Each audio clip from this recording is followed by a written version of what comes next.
जब भगवान प्रकट होते हैं तो गर्भ में क्यों आए और गर्भ में आए तो प्रकट क्यों?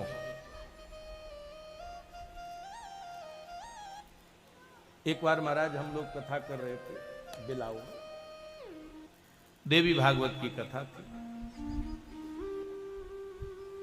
तो हम एक आंगनबाड़ी में रुके हुए थे। हम लोग तो ऐसे ही एकांत में रुकते हैं जहां पक्षी भी परंगा ना मारे। तो एक हमारे पास में मोमडन बढ़िया कुर्ता पजामा पहने था, वेशभूषा से नहीं लग रहा था कि मुसलमान,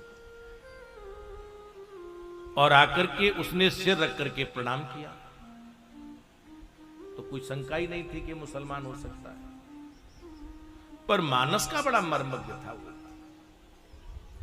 तो उसने हमसे प्रश्न किया कि महाराज आप ये बताइए कि एक जगह लिखते हैं कि भाई प्रगट कृपाला दीन दयाला। हमने कहा बिल्कुल सत्य है, भगवान प्रकट होते हैं, अयोनि जहां ये गर्भ में आते नहीं है।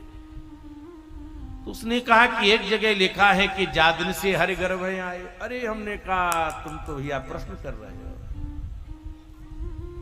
हमने कहा दोनों वस्तुएं अपनी जगह अक्षर सह ठीक है, भगवान प्रकट होते हैं गर्भ में आते नहीं है। तो हमने उससे कहा कि हरि शब्द का कई अर्थ है। मेढक को भी हरि कहते, अश्व को भी हरि कहते, इंद्र को भी हरि कहते हैं, और महाराज सर्प को भी हरि कहते हैं, बंदर को भी हरि कहते हैं, और वायु को भी हरि कहते हैं। वायु तो भगवान वायु रूप में आए। मैया को ये लग रहा है कि मेरे गर्भ है, मैया को ये लग रहा है कि मेरे गर्भ है।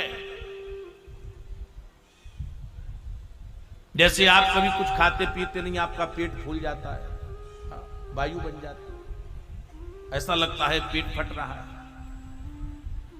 तो भगवान वायु रूप में आए, वायु रूप में।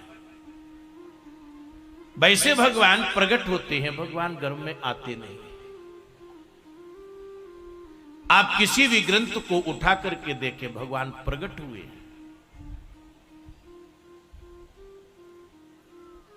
शक्ति भी प्रकट होती है।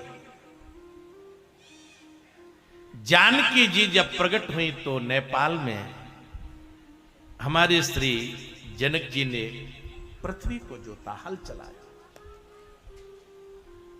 वृषभान नंदनी श्री राधा प्रकट हुई तो कमल के पुष्प से प्रकट हुई,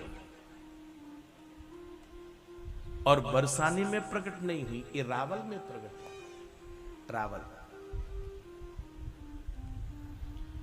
तो यहां भगवान प्रकट होते हैं।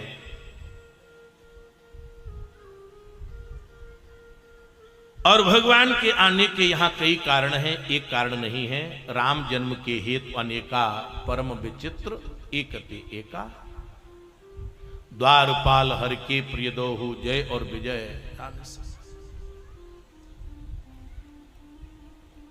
तो भगवान यहां पर प्रकट होते हैं। जोग लगन ग्रह बार तिथ, सकल भय अनुकूल। चर और अचर हर्ष जुत, राम जन्म सुख।